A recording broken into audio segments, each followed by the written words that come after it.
família PPI, todas as pessoas que nos ouvem, quero cumprimentá-los com a doce paz do nosso Senhor Jesus.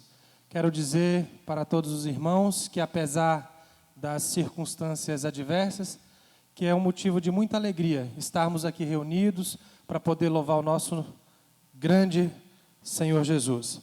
E eu quero convidá-los a abrir a palavra no livro de Crônicas, 1 Crônicas, capítulo 29, a partir do versículo 11.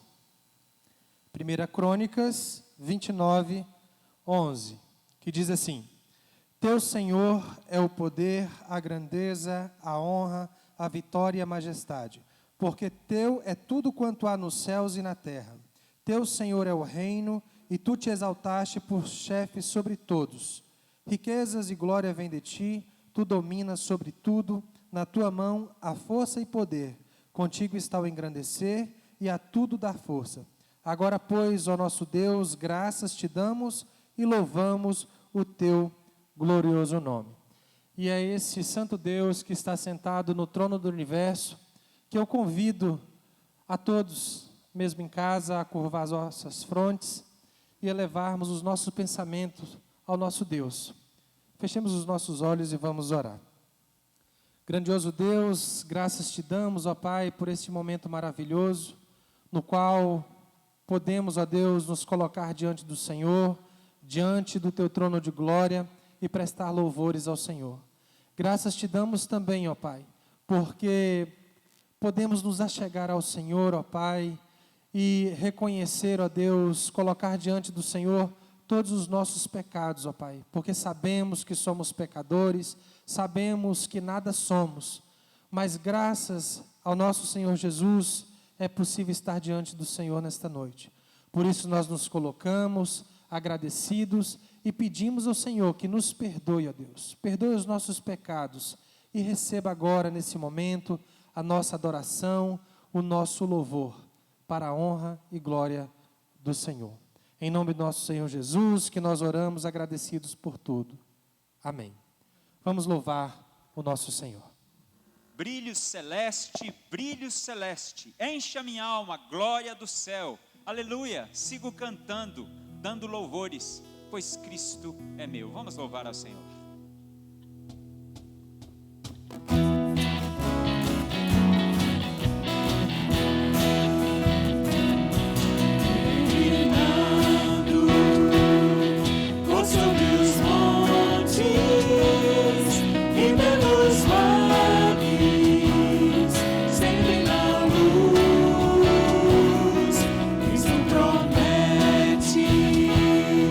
Nunca deixar-me.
brilho celeste enche a minha alma, glória do céu, aleluia. Sigo cantando, dando louvores, pois Cristo é meu. Brilho celeste, brilho celeste, brilho celeste enche a minha alma, glória do céu,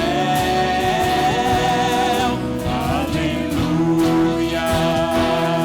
Sigo cantando, dando louvores, pois Cristo é meu, dando louvores, pois Cristo é meu, dando louvores,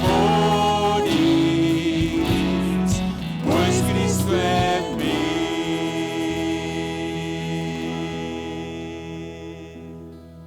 Reina sobre o meu ser, reina sobre o meu viver, sobre o meu lar. Que Deus possa reinar na sua vida, no seu lar. Vamos adorar a Deus.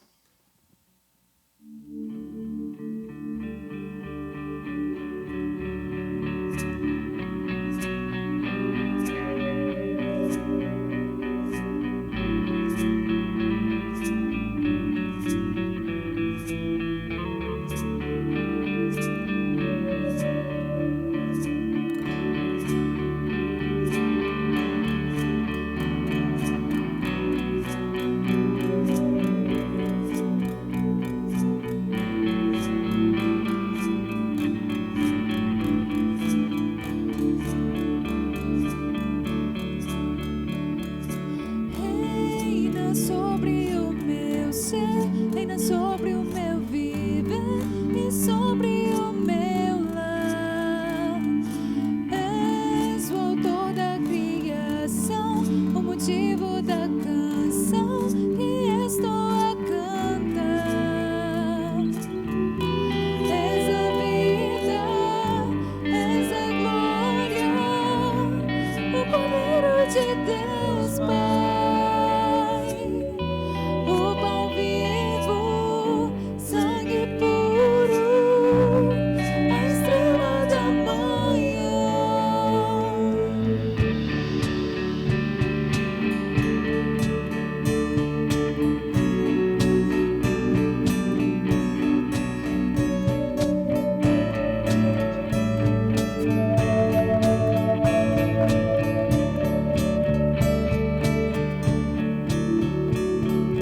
Reina sobre o meu ser, reina sobre o meu viver e sobre o meu lar.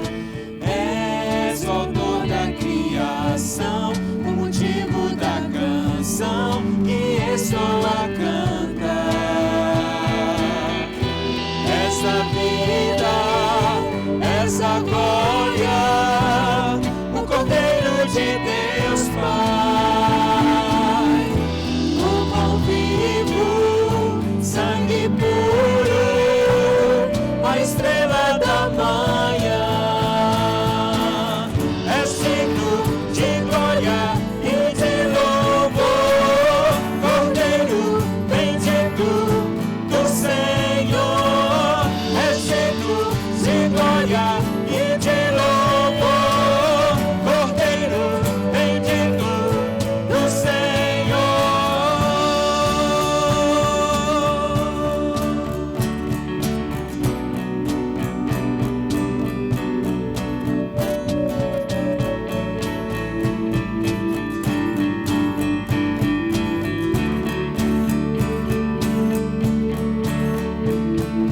Reina sobre o meu ser, reina sobre o meu viver e sobre o meu lar. És o autor da criação, o motivo da canção que estou a cantar. Essa vida, essa glória, o Cordeiro de Deus, Pai, o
Esta é a hora da adoração. Você que está em casa, adore ao Senhor, bendiga o santo nome do nosso Deus. Toda língua confessará ao Senhor e todo joelho se dobrará diante do nosso Deus. Adore ao Senhor, adore ao Senhor.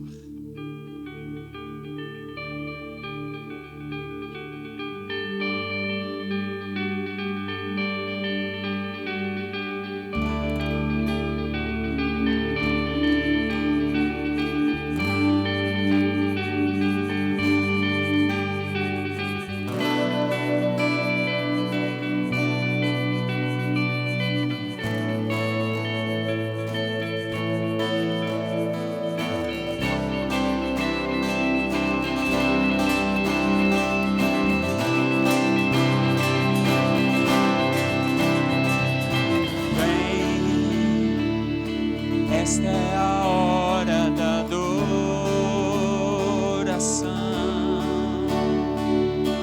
Vem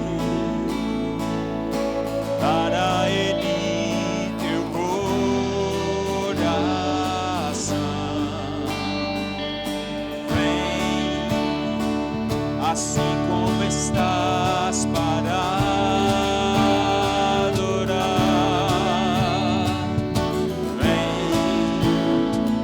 assim como estás diante do Pai.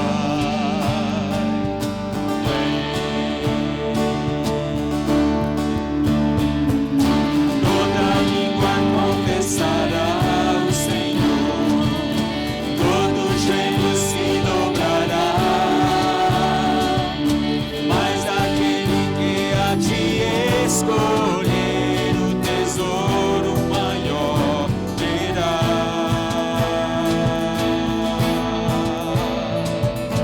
Vem, esta é a hora da adoração.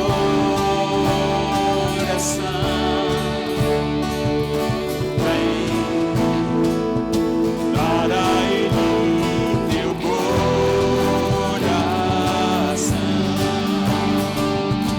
Vem, assim como estás para adorar.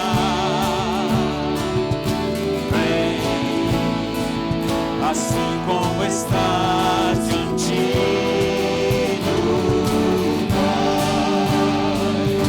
Vem,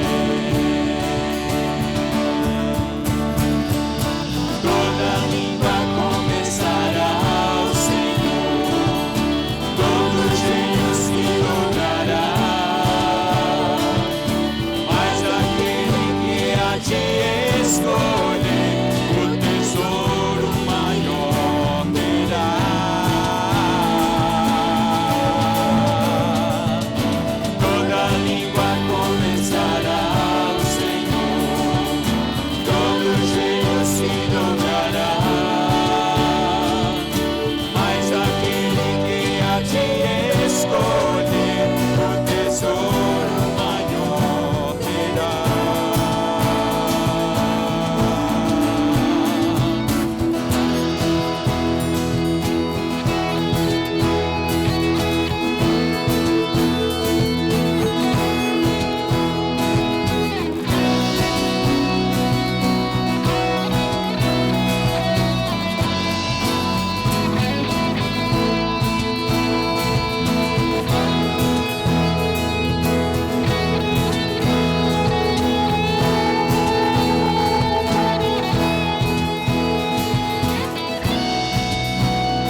Aclame ao Senhor toda a terra e cantemos poder, majestade, louvores ao Rei.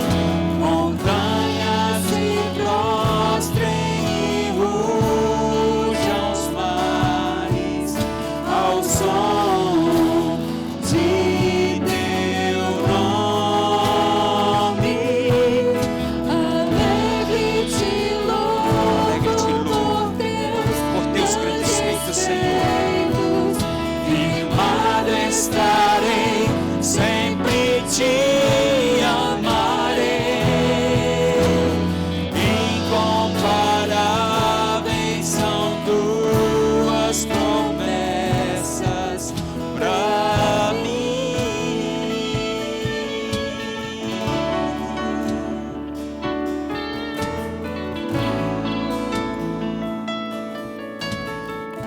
Louve e adore ao Senhor. Meu Jesus, Salvador, outro igual não há. Todos os dias quero louvar as maravilhas de teu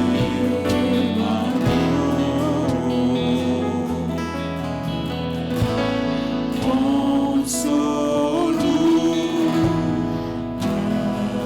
abrigo, força e refúgio é o Senhor. Com todo o meu ser, com tudo que sou, sempre te adorarei.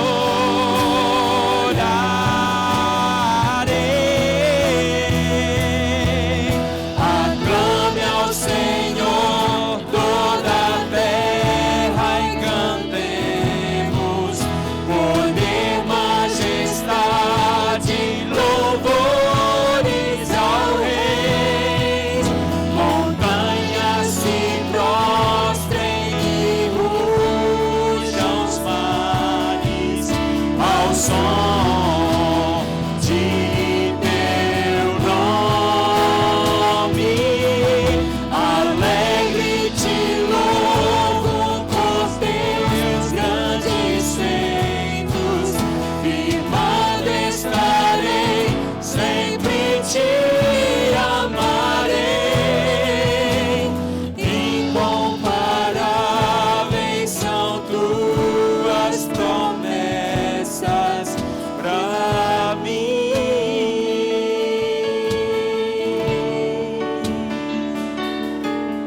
Tu és incomparável, Senhor. Louvado seja o teu nome. Glórias sejam dadas ao nome do Senhor.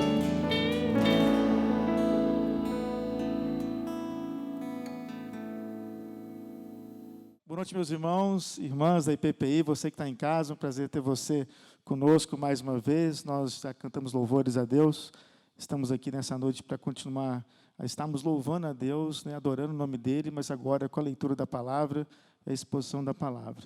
1 Tessalonicenses, capítulo 5, verso 14 e verso 15.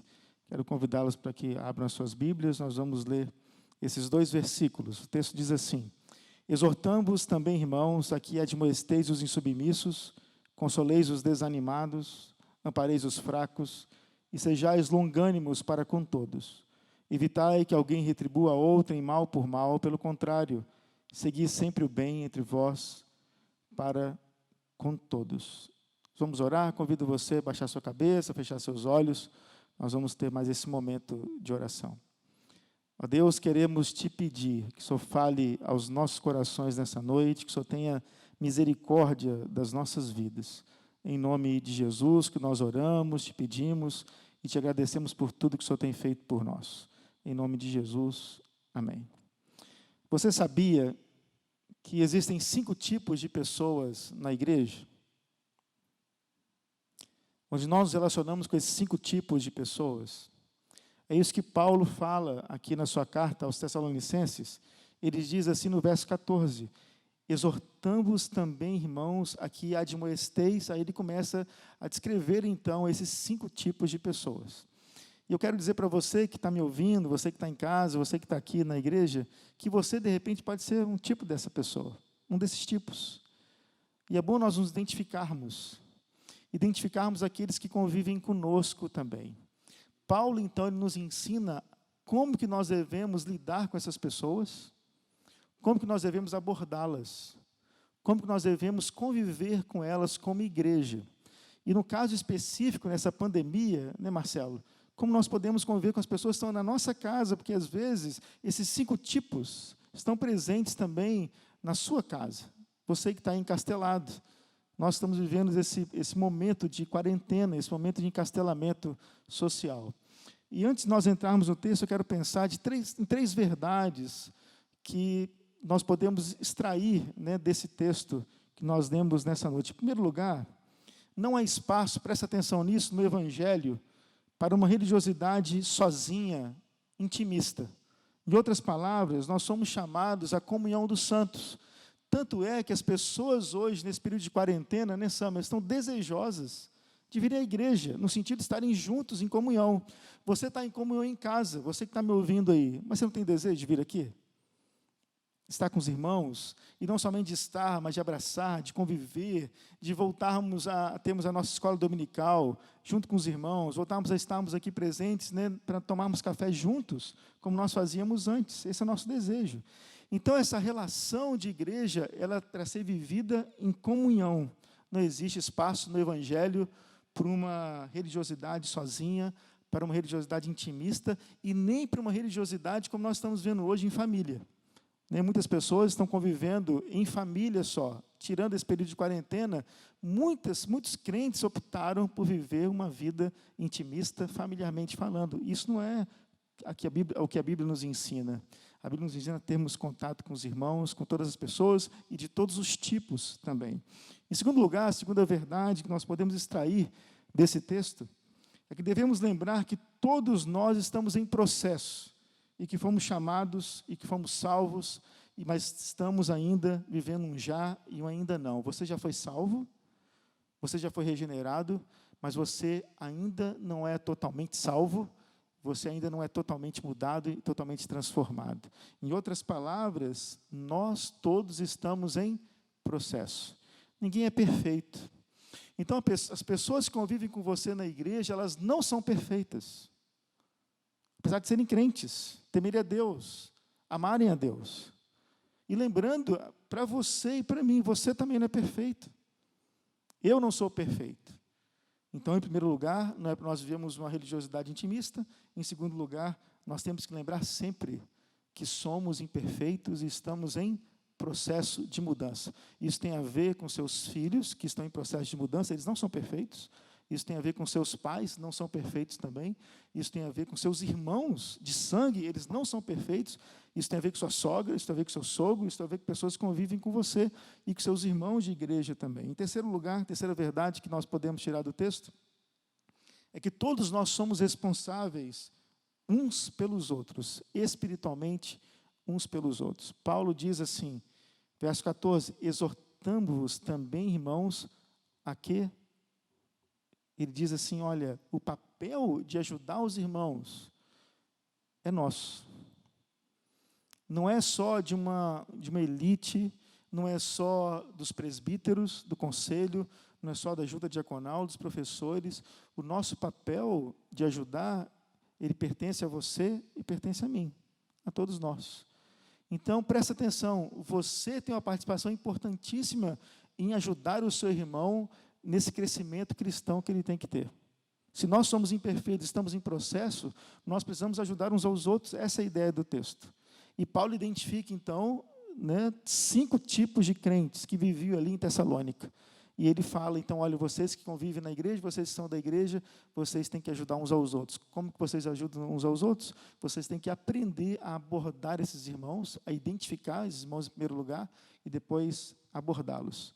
Em primeiro lugar, então, o primeiro tipo de pessoa que tem na igreja, presta atenção nisso, que convive com você, quer seja dentro de casa ou fora, ou no caso na igreja, são os insubmissos. Sabia disso? Tem gente na igreja que é insubmissa. A ideia do termo, no original, significa, são pessoas que se mantinham numa posição não apropriada, quer no exército, quer também na vida civil. É como, por exemplo, o Marcelo, que é coronel da Polícia Militar, ele chega e tem muitos soldados, né, com ele ali, são comandados dele, e ele fala assim, ó, fique em fila. Aí, de repente, uns 5 falam assim, não vou ficar, não vou obedecer. Fica em fila reta, eles ficam tortos ali. Essa era a ideia do texto, no original. Trazendo para nós hoje, a ideia, naquele período histórico ali, eram pessoas que não queriam trabalhar, que elas pensavam assim, Jesus está voltando, então eu não preciso trabalhar, já que está voltando logo, eu não vou trabalhar. A ideia do termo no original significa que é um desordeiro e é um irresponsável. Existem pessoas na igreja que elas nunca estão direito na fila, existem pessoas na igreja que elas não se comportam bem, existem pessoas na igreja que elas têm dificuldade de obedecer, existem pessoas na igreja que elas têm dificuldade de submeter à autoridade da igreja. E para esses, então, o que a gente tem que fazer? Como crentes, como irmãos que somos dessas pessoas. Presta atenção nisso. Isso não é papel só do pastor, isso não é papel só dos presbíteros, isso não é o papel só da liderança, é seu papel também, quando você sabe e quando você identifica um amigo seu, um irmão seu querido, mas que esse irmão não anda bem. Pode ser gente da mocidade, seus colegas de mocidade, seus irmãos de mocidade, pode ser gente da UPA, né, dos adolescentes, onde você percebe ali dificuldades e você precisa confrontá-los também. Então, qual a abordagem que Paulo nos ensina? O texto diz o quê? Admoesteis, né, Georgios, insubmissos. A palavra admoestar significa de você chamar a atenção, levando em conta a reação do outro. Olha só, você chama a atenção, mas você leva em conta a reação daquele que você está chamando a atenção, porque ninguém gosta de ser chamado a atenção. Então, de fato, é um risco mesmo, mas é uma ordenança. É uma exortação de Paulo daquilo que você tem que fazer com o outro que convive com você. Tem gente que está andando de forma errada, você sabe disso, e está na hora de você chegar, então, em admoestá-lo, tendo consciência da reação do outro, levando em consequências a reação que o outro vai ter. Mas você precisa abordá-lo. Olha só, tem gente que não precisa ser admoestada, tem gente que precisa ser consolada. É o que Paulo fala, um segundo tipo de pessoa que também tem na igreja. Olha só, em segundo lugar, vamos lá no texto, verso 14, o texto diz assim, exortamos também, irmãos, que admoesteis os insubmissos, consoleis os desanimados. Presta atenção, tem gente na igreja, presbítero Leomar, que são pessoas que estão desanimadas. Aí você fala assim, poxa vida, mas está na igreja? Tem Deus no coração, né, tem Cristo como seu Senhor, como seu Salvador, tem a vida eterna. Mas são pessoas que têm momentos na vida dela que elas ficam o quê? Desanimadas mesmo. E nós devemos identificar essas pessoas. A ideia da palavra significa, no grego, são pequenos de alma. Uma pessoa que a alma dela está pequena. Em outras palavras, elas estão abatidas, elas estão tristes, elas estão preocupadas por vários motivos. Às vezes são aflições pessoais, são perseguições que elas estão vivendo na vida delas, pode ser perseguições no trabalho, perseguições em qualquer lugar. São pessoas que são angustiadas por causa de perdas, mortes, doenças. São pessoas que estão frustradas. Às vezes passaram a perna nelas, às vezes elas sonharam e os seus sonhos não se concretizaram, se tornaram pesadelos na vida delas. Às vezes estão desilusões amorosas, familiares. Quaisquer outras coisas que podem ocorrer na vida de uma pessoa, mesmo ela sendo crente, mesmo ela sendo de Cristo Jesus. E Paulo fala o quê? Olha, existe gente assim na igreja. E às vezes a pessoa que está assim na igreja está convivendo com você, está ao seu lado na igreja. Agora não, né? Mas no momento normal, está ao seu lado, convive com você toda semana. E você não consegue identificar isso porque a pessoa ela sorri, a pessoa ela está nos cultos, a pessoa ela louva a Deus, a pessoa fala, você pergunta, está tudo bem? Ela fala que está tudo bem.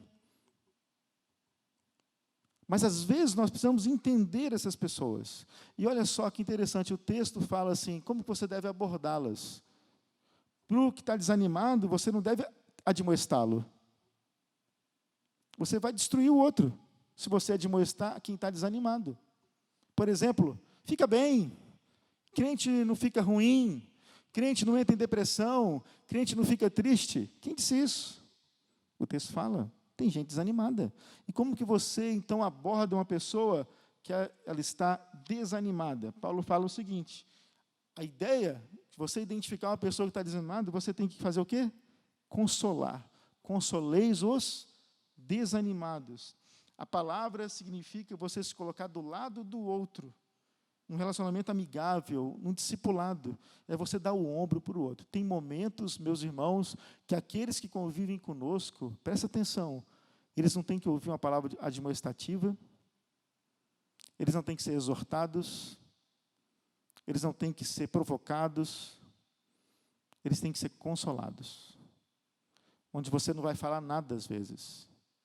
Você vai estar ao lado da pessoa, você vai dar o ombro para ela, você vai abraçá-la, você vai consolá-la. Sua palavra vai ser de afeto, de entendimento, porque ela está o quê? Desanimada. Presta atenção, eu lembro de um professor que eu tive no seminário, ele era pastor também, e num dia eu estava muito ruim, eu não estava bem, cheguei para esse pastor, professor, e disse para ele assim, pastor, eu não estou bem, eu estou meio triste, eu não estou me sentindo bem. Aí ele disse assim para mim, nunca passei por isso? Quando ele falou assim, eu nunca passei por isso, George, como é que ficou meu coração ali? Meu coração se fechou. Eu falei com ele assim, tá jóia, professor. Tá bom, pastor. E disse para mim mesmo, nunca mais eu falo nada com ele. Por quê? Porque ele não se condoeu comigo. Era para ele falar comigo assim, o que está acontecendo, Marcos? Com você? Vem cá, vamos conversar. Quero te ouvir. O que houve? Olha só, tem uma palavra para você de Deus. O que a Bíblia nos fala no momento desse? Tem um salmo que fala sobre que, olha, o fulano de tal, que escreveu o salmo tal, passou por isso, você está passando também. É o momento de você fazer o quê? De você consolar o desanimado e não admoestar ou não ter frieza e indiferença para a dor do outro. Em terceiro lugar, a terceira pessoa que Paulo identifica no texto são os fracos. Vamos lá? 5:14 ainda. Consoleis os desanimados, ampareis os fracos. E existe gente que está fraca na igreja. São os fracos moralmente falando. A ideia do termo significa aqueles que caem nos mesmos erros. Já viu gente que cai no mesmo erro? Já caiu no mesmo erro, Marcelo? Você já caiu no mesmo erro, Lucas? Mesmo erro? Teida? Cai nos mesmos erros. Como é que você lida com as pessoas que elas caem nos mesmos erros? O que o texto fala? Como é que a gente identifica? E qual a abordagem que nós temos que ter? Paulo fala assim, olha, tem gente na igreja que está fraca. Não pense que está todo mundo bem. Não pense que está todo mundo forte. Não pense que está todo mundo numa ética de vida cristã correta. Tem pessoas que cambaleiam na vida cristã, que tropeçam, que caem nos mesmos erros, que precisam ser o quê? Diz o texto? Amparadas. Olha só. A palavra significa segurar fortemente, sustentar o outro, apegar-se ao outro, levantar o outro. Em outras palavras, o cara está cambaleando, você apruma ele, o cara está cambaleando, você puxa ele está no precipício, você ajuda ele a sair desse precipício, você segura na mão dele com força. Porque tem momentos e tem pessoas na igreja que elas precisam ser seguradas com força. Você tem que amparar essas pessoas. Você tem que ter intimidade com elas, um relacionamento próximo a elas, para que você possa, então, ajudá-las. Paulo continua, ele identifica outro tipo de gente que está na igreja. Já imaginou que tem gente assim na igreja? Tem gente assim na igreja. Tem fraco, tem desanimado, tem desordeiro, né? Tem submisso na igreja. Paulo identifica, então, a quarta pessoa, quarto tipo de pessoa, que são os difíceis. Quem são os difíceis? Olha só o que o texto fala. Isso por inferência. Ampareis os fracos e sejais longânimos para com todos. George, você é longânimo para quem é bom, para quem é tranquilo, para quem é boa de convivência? Ou a gente tem que ter paciência, longanimidade para quem é quê? Para quem é difícil. Então, Paulo identifica gente que é difícil, que convive com você, convive com pessoas que são próximas a você, quer seja na igreja, quer seja em casa, no trabalho, em qualquer lugar. Mais especificamente falando no texto, pessoas da igreja. Então, tem gente difícil. A ideia aqui são pessoas com temperamento muito difícil. E, por causa do seu temperamento, elas reagem mal diante daqueles que querem ajudá-las. E até mesmo se opõem a essa ajuda. Já viu gente assim? Gente que é difícil, temperamento duro, temperamento difícil, você quer estender a mão, você quer ajudar, você quer falar alguma coisa com essas pessoas, elas reagem mal à sua ajuda, e não somente reagem mal à sua ajuda, mas elas também se opõem à sua ajuda. Para esses, Paulo fala o quê? Você tem que ser o quê? Longânimo. Você sabe qual é o significado da palavra longânimo na Bíblia? É diferente de ter paciência.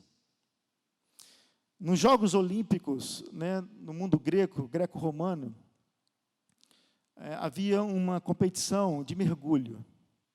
As pessoas, os competidores, eles mergulhavam, e a ideia da competição era quem ia mais longe debaixo d'água.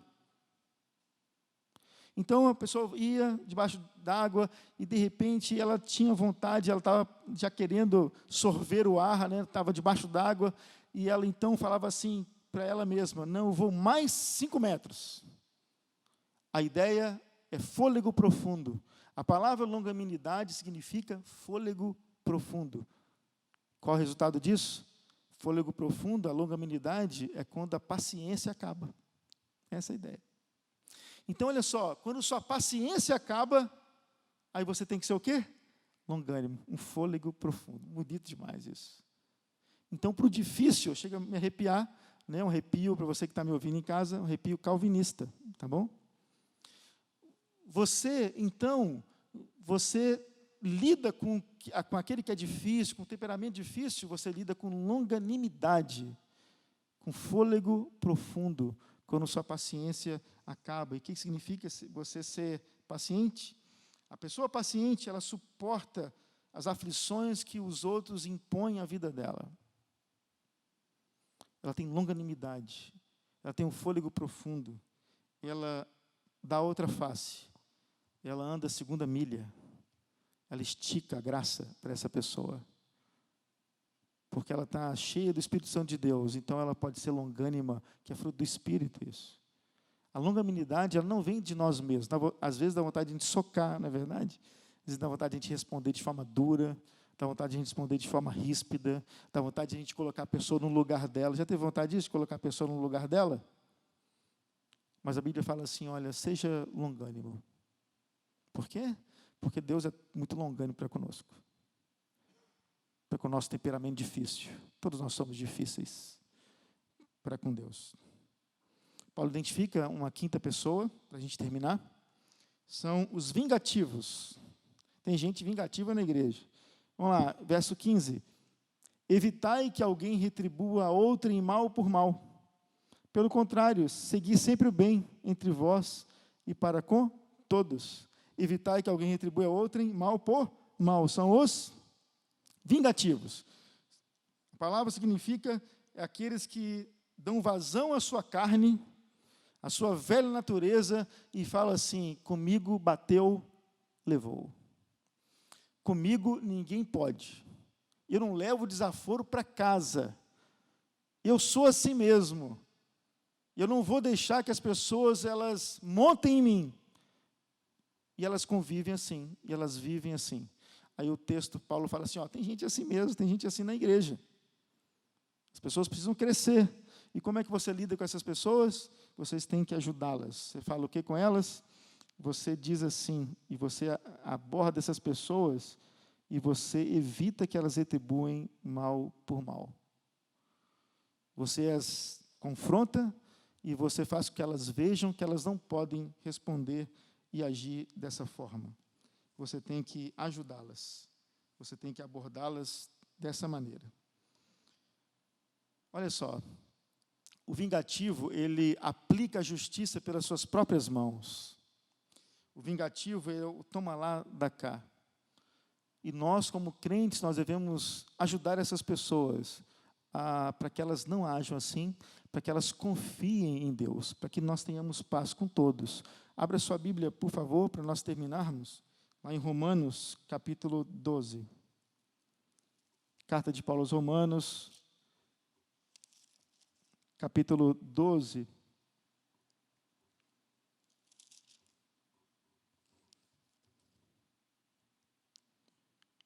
A partir do verso 17, o texto diz assim, Romanos 12, verso 17. Vou dar um tempo aí para você em casa poder abrir a sua Bíblia também. É importante que você olhe esse texto, se você não tiver condição, que você veja depois em casa. Romanos 12, a partir do verso 17, o texto diz assim: não torneis a ninguém mal por mal.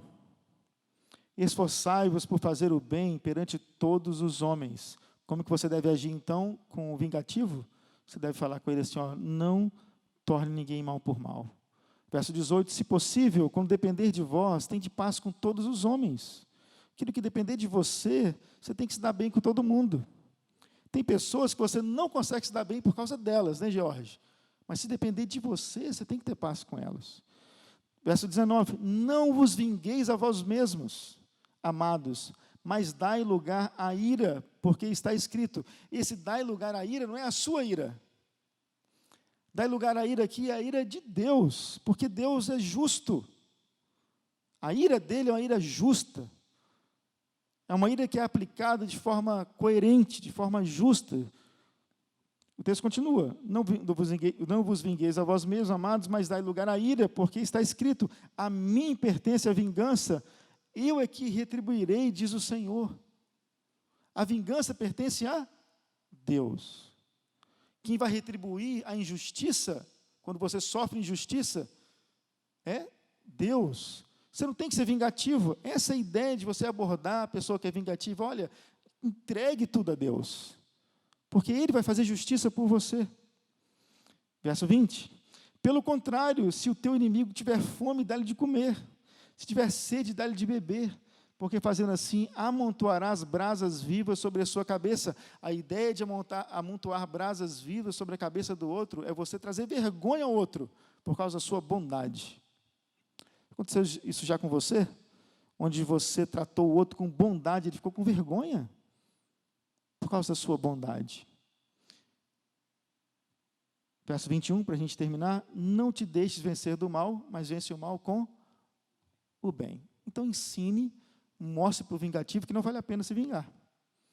Né? O texto diz, agora vamos voltar lá para Tessalonicenses, capítulo 5, 1 Tessalonicenses, capítulo 5, verso 15. Evitai que alguém retribua a outrem mal por mal. Pelo contrário, segui sempre o bem entre vós e para com todos. A gente deve ensinar para o vingativo viver de outra forma, entregar suas lutas, suas vinganças a Deus, ao reto juiz, aquele que julga de forma correta, de forma coerente. Que Deus nos ensine a lidarmos com esses 5 tipos de pessoas que tem na igreja, que Deus ele confronte você, de repente você é um tipo assim também. Às vezes você se identifica com um desses tipos aí, precisa mudar, precisa tomar posturas na vida, precisa crescer na vida cristã com a graça de Deus. E você que convive com esse tipo de gente, com esse tipo de pessoa, você deve também ajudá-los com essas formas aqui que Paulo coloca para nós, com essas maneiras de abordagem que Paulo nos ensina. Que Deus abençoe sua vida em família, Deus abençoe os irmãos que estão aqui. Eu queria dizer para os irmãos que estão em casa, é um prazer estarmos juntos, é uma alegria estarmos aqui na igreja, que se Deus quiser em breve nós retornaremos, né, para convivermos mais perto, estarmos aqui no templo, convivemos com os outros. Que Deus abençoe sua vida. Eu vou chamar o presbítero Leomar para estar aqui. Domingo passado, na gravação passada, nós não impletamos a bênção, né? Não houve impletação de bênção, né? Tanta novidade assim que nós nos esquecemos, né? Mas hoje nós vamos lembrar, o presbítero Leomar vai orar, depois eu vou impletar a bênção para os irmãos que estão aqui, os irmãos que estão em casa, e chamar a turma toda para a gente dar um tchau para a igreja também, como nós fizemos, né, na gravação passada. Vamos orar, meus irmãos.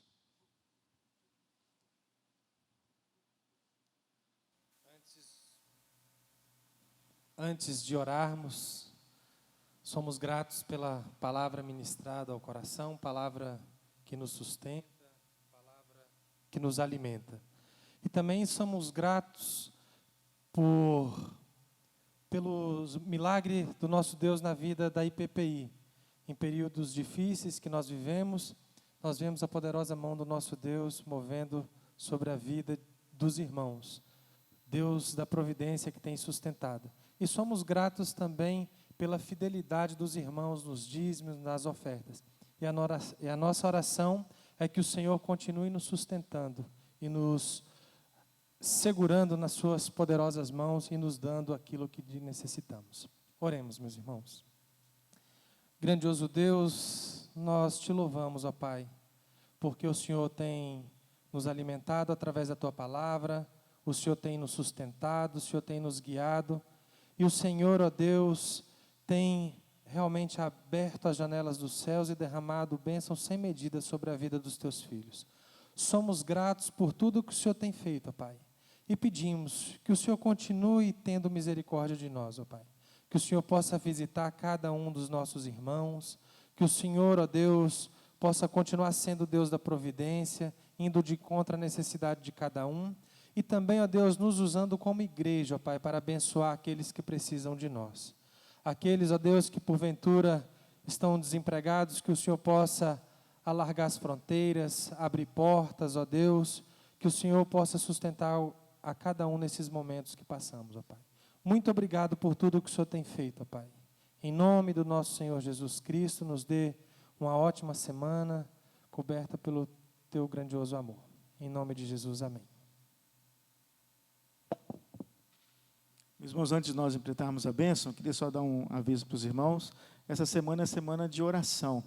Nós resolvemos, no conselho, cada presbítero, e eu também, nós vamos enviar para os irmãos uma mensagem de uns 5 minutos, às 7h30 da noite.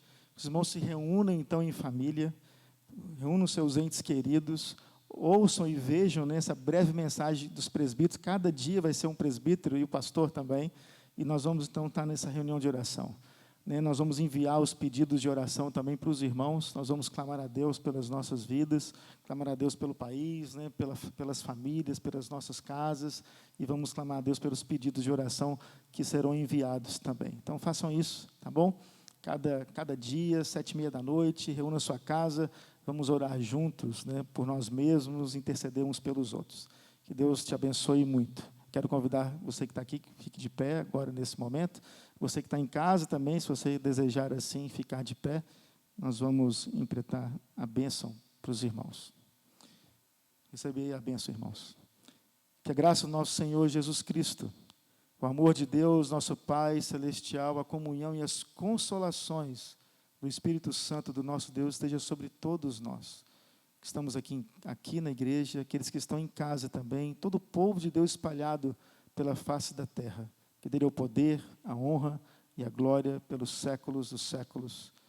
Amém. Chamar a turma para vir aqui, vamos dar um tchauzinho para os irmãos em casa. Muito bom estar com os irmãos. Já agradeço a presença de todos que estão aqui, todos aqueles do Ministério de Louvor, aqueles que estão auxiliando também, que não são do ministério, que estão nos ajudando a fazermos essas gravações aqui na igreja.